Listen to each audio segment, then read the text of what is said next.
Okay, my friends, so I'm warning you, this reaction analysis is probably going to be controversial. Do you prefer Grace Vanderwaal then?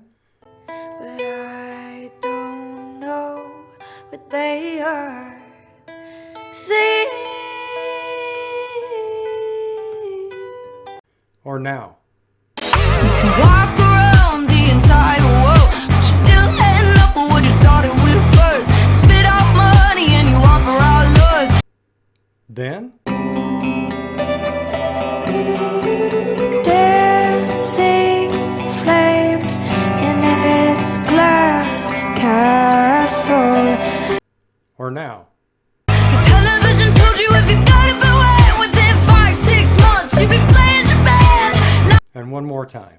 I speak too much, you stay closed off, but I can see your thoughts in the stardust shining back at me. And now? But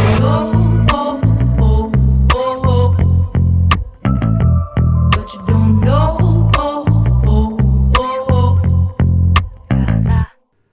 Which one is it? I can tell you quite clearly that I prefer the Grace Vanderwaal of old rather than this new Grace Vanderwaal of Don't Assume What You Don't Know. Her new album, of course, has not come out yet. I'm really looking forward to that, to see what's on it. But Grace is doing, in my perspective, what Fleetwood Mac did back in 1978. Fleetwood Mac in 77 produced the greatest album of all time, in my perspective, Rumors. It is an absolutely perfect album. Every song on there, meaningful, edgy, adult contemporary. They broke new ground, not only with the lead singer who was female, and but with their music as well, the full sound of their music. And then all of a sudden punk comes along right after that album comes out, or about the time that album comes out, and they decide that in their next album, Tusk, that they're going to integrate some like punk sound into it, that they're behind the times. And what they did, according to their producer many years later, who was interviewed, was they lost their soul. They tried to be contemporary. They tried to change into something that they weren't. And frankly, folks, I feel like that's what Grace is doing. She's trying to do something that is not her with Don't Assume What You Don't Know. Now, I did a reaction on it, obviously, several weeks ago, and 2 or 3 weeks ago, and I thought it was really well done. I mean, it was really, for going into an entirely different genre, it's spectacular in that regard. Somebody just jumping into a new genre. And it's got that sort of mix of jazzy reggae in there, which I've never heard before. That's clever, very well done. It's got the bass in it. But, you know, then it just tries too hard to be. I've been thinking about this for the last couple of weeks. Something about it bothers me. It tries too hard to be rock and roll. And if you're gonna jump into that genre of rock and roll, well, you know, get ready, Grace, get ready, folks. You're gonna be compared with the great music in rock and roll. And this song, Don't Assume What You Don't Know, doesn't even come close to comparing like by the big sound, big complex sound of Pink Floyd and the Stones and Zeppelin and Fleetwood Mac and Boston and others. I mean, it just doesn't even come close. You've got Grace, you know, her voice doesn't have that normal complex texture. You know, she's screaming, you know, I mean, and it's not like what she did in The City, where it's kind of screaming, but there's this emotional texture, gorgeous texture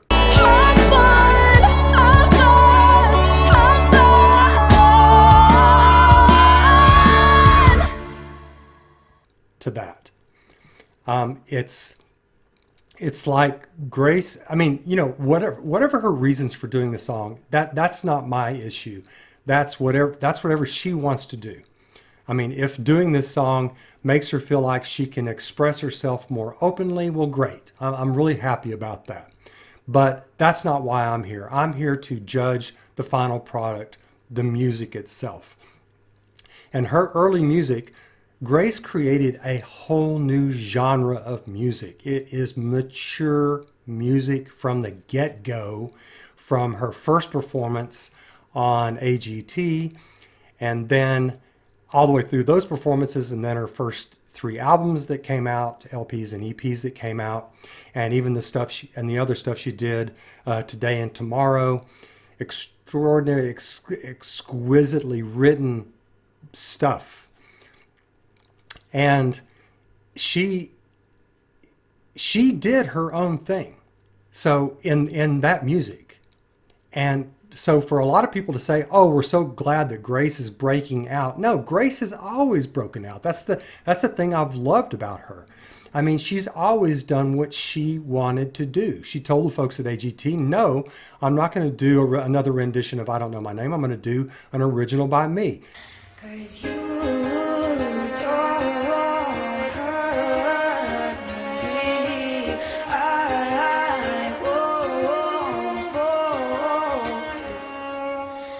Your silly words. And it turns out that original, Clay, is one of the greatest songs of all time. Grace made that decision. She stood up. Grace has thrown out, as she said, dozens of songs that didn't fit her personality. And it was too much about what other people wanted her to do. She threw them out. And I would love to hear some of those, but she did her thing. She did Stray. And she has always been herself. So if she's saying now, or other people are saying that she hasn't been herself, I think that's disingenuous. I mean, the thing about her music is that it is exquisite. It is mind-bogglingly good music, universal music that reaches the soul. Don't Assume What You Don't Know doesn't do that. Doesn't do it. It's a good song. It's a good song. I mean, you know, rated on a scale of 1 to 10 in rock music, it's a 5 or 6, you know? And as I said in my reaction, it's really well done, you know? But does it connect? Not really. I don't think so. I mean, you've got that sort of screaming vocals, and then you've got that bass, and it's a good bass. But it's not nearly as good as the bass of the greats in rock, you know, John McVie of Fleetwood Mac, and so I mean I could just go down the list of the great bass players. So it doesn't have that. It's got a simple drum on it. It's got that sort of sound of that wall of sound guitar on it. You know, it seems contrived. The song seems contrived. Again, I'm not backing off my reaction that I did a couple of weeks ago. It is well done. It's fun. But you know what? I've gone back and I've listened to it about 10 times now, and I'm just not sure I want to listen to it anymore. It's not going to go on my list of greats. Whereas virtually every other song that Grace Vanderwaal has done, I listen to over and over and over.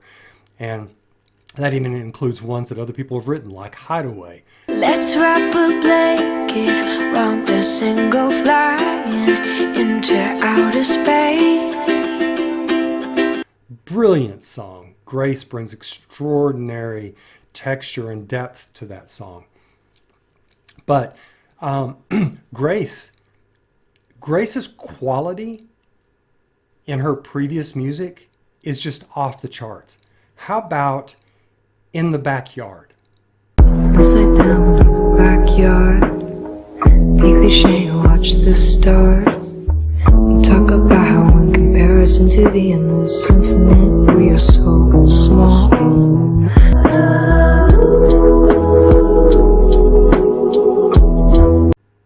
How about that?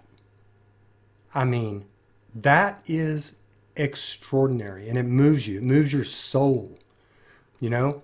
Don't Assume What You Don't Know doesn't move your soul. And it's not particularly great rock and roll. Grace even sounds good in a bathroom. My regrets look just like texts I shouldn't send. And I've got neighbors that are more like strangers. We could be friends. I mean, come on. You know, That's Grace Vanderwaal. I mean, maybe she's saying she's somebody else. I don't think so. I want to see her get back to that kind of music. And I'm not saying stay the same, like in the sound. She obviously didn't when she did Letters Volume 1.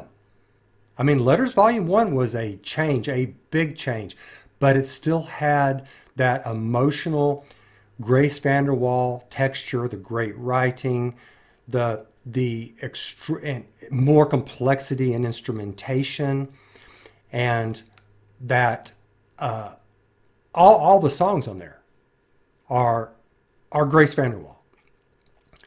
That's the irony in this whole thing. Is I now feel like that this Don't Assume What You Don't Know, you know, she's saying and everybody else is saying, oh, this is Grace breaking out. I'm saying, no, it's not her breaking out. It's not. It's her accommodating the current pablum that is put out and trying to do something and be something that she's not. That's my perspective on it. It doesn't have the depth of Lungs. Dancing flames in its glass castle. Yeah, that is great music. That is great music. And I mean, it's this Don't Assume What You Don't Know has that sort of throw off sound of like one of the worst songs on Guns N' Roses' first big album, you know, Welcome to the Jungle.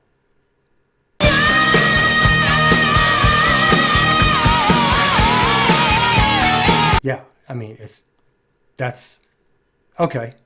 You know, that's a 4 or 5 in rock and roll, and one of the things that saves those kinds of songs in rock and roll history, especially in the 70s and 80s and late 60s, is that you do have extraordinary bands backing you up. So even though the song itself may be a 4 or 5 or a 6, you've got some pretty damn good instrumentation going on. I think one good example of that is Another Brick in the Wall by Pink Floyd.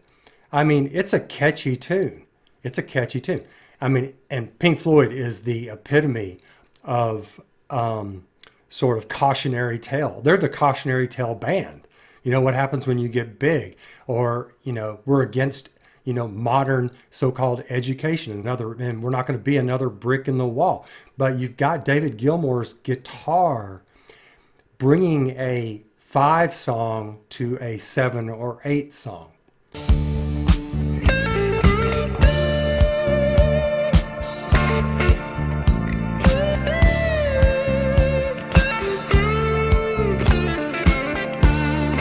You don't have that with Don't Assume What You Don't Know. It's just not there. I mean, they tried to do a mix on it and bring in some more complex sound, and it's not bad, but it seems computer generated, you know? And that's the one thing I've loved about Grace's music. It's not computer generated. I mean, yeah, she did that a little bit experimenting during the whole COVID thing, but she did it in a way that was subtle and really added to her music, like In the Backyard. I mean, what she did with that was simple, direct, and as a nice sort of counterpose to her voice. Whereas in Don't Assume What You Don't Know, we get a screaming voice. It's like, I feel like it's almost somebody trying to be Joan Jett, you know, but not having the chops for that yet. You know, really, Joan Jett had the chops. Ann and Nancy Wilson of Heart, they had the chops, especially their voices. Wow, they were made for rock and roll. I'm not sure Grace's voice is made for rock and roll. Is it made for what she was doing before? Yeah, better than any voice in music history. You know, stay there or advance in that direction, like with some of the stuff she did during the COVID stuff. Extraordinary lounge type stuff. Okay, don't want to do exactly that? I like the reggae song on Don't Assume. I mean, the reggae part of Don't Assume. It's well done. But still, the early stuff is so much better. You know, the one thing that these other bands, rock bands, adult contemporary and stuff, the one thing that they had that Grace doesn't have is they've got an extraordinary accompaniment of exquisite musicians. One of Grace's heroes, evidently, may be Stevie Nicks, who joined her on stage at AGT once. And the Rumors album, the greatest album of all time, one of the songs on there is Gold Dust Woman. And Gold Dust Woman is a cautionary tale about drugs, about the industry, about being told what to do, having to put something out. As Stevie Nicks once said, it's like being in the military. You have to go to work every day, even if you don't have your creativity. And so Gold Dust Woman is another one of those cautionary tales. There's been thousands of them done. But the thing that makes Gold Dust Woman great, besides the lyrics, and is the instrumentation. Listen to this.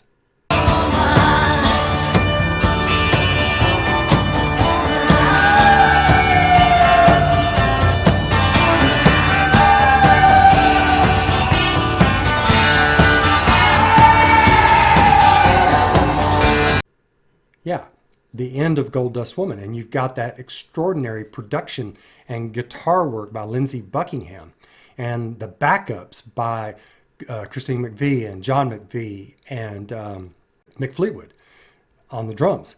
So when you've got that kind of backup and extraordinary production ability by them and Eccles, their guy that put them out, I mean, you're going to turn a 6 song into an 8 or a 9 song, which Gold Dust Woman is. Gold Dust Woman is a 9 song, maybe a 10.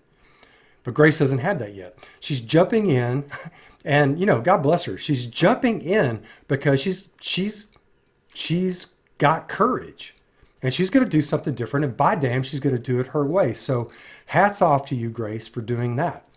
But my perspective, she's doing what Fleetwood Mac and so many other groups, the Beatles, have done, and that is try to become more complex. Try to be like everybody else, and losing your soul. The Beatles, the first 3 or 4 albums of the Beatles are the best. I don't care what anybody says about Sgt. Pepper's and all that. No. And them getting into psychedelic. No, their early stuff was much more soul inspiring, much more connecting. Better written for the most part. So I don't want to see Grace go off in that direction. So her new album, I don't know what she's going to do to it. Obviously, I'm going to react to it. I don't know if it's going to be rock and roll, some kind of blend or whatever.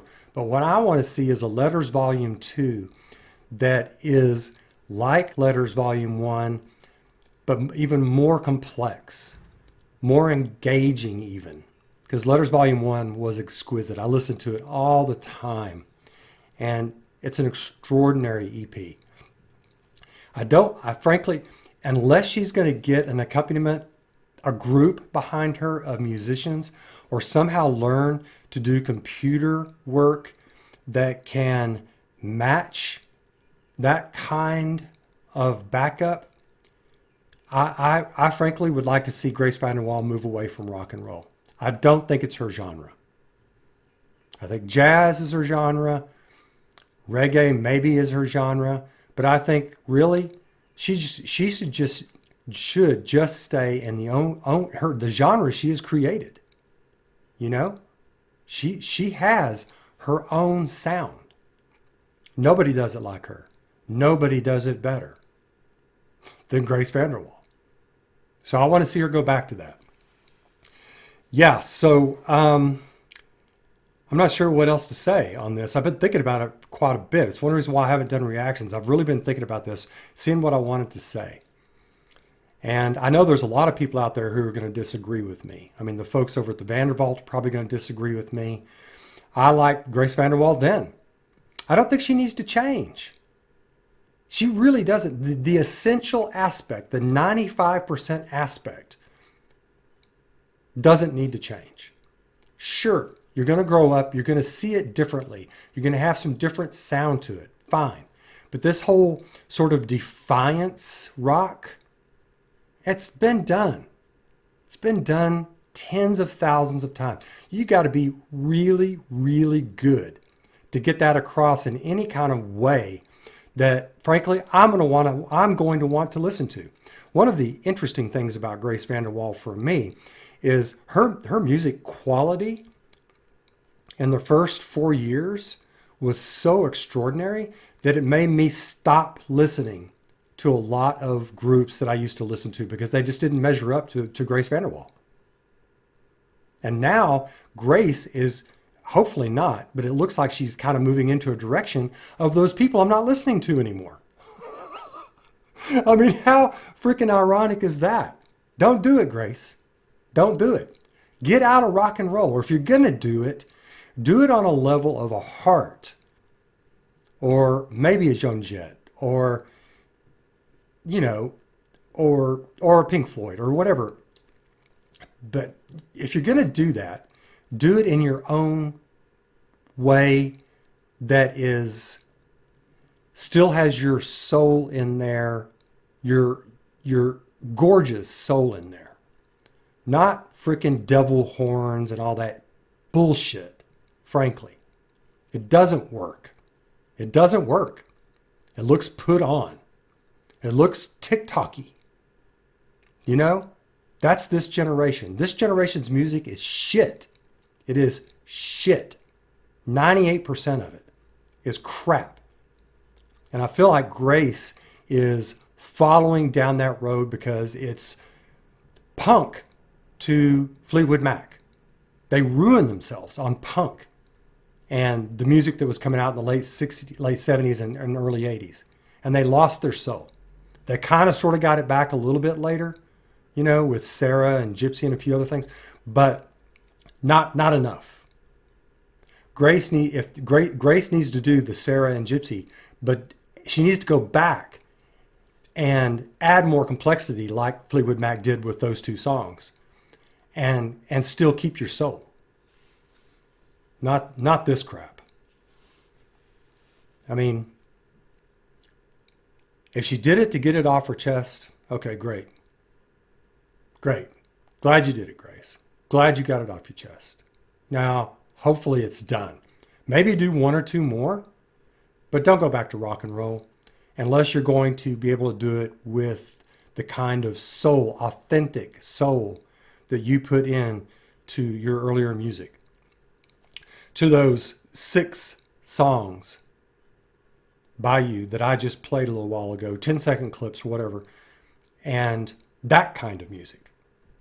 That kind of music that makes me weep, or that makes me dance with joy, or that makes me contemplate, or makes me go, wow, what a soul. Yeah, I don't want to see this crap. I don't want to see this, don't assume what you don't know. This sort of cautionary tale to other artists. Preachy.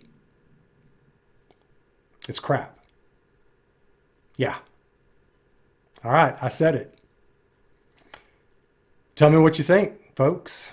I mean, you know, Grace will probably never see this. That's fine. Her mom may see it. I don't know.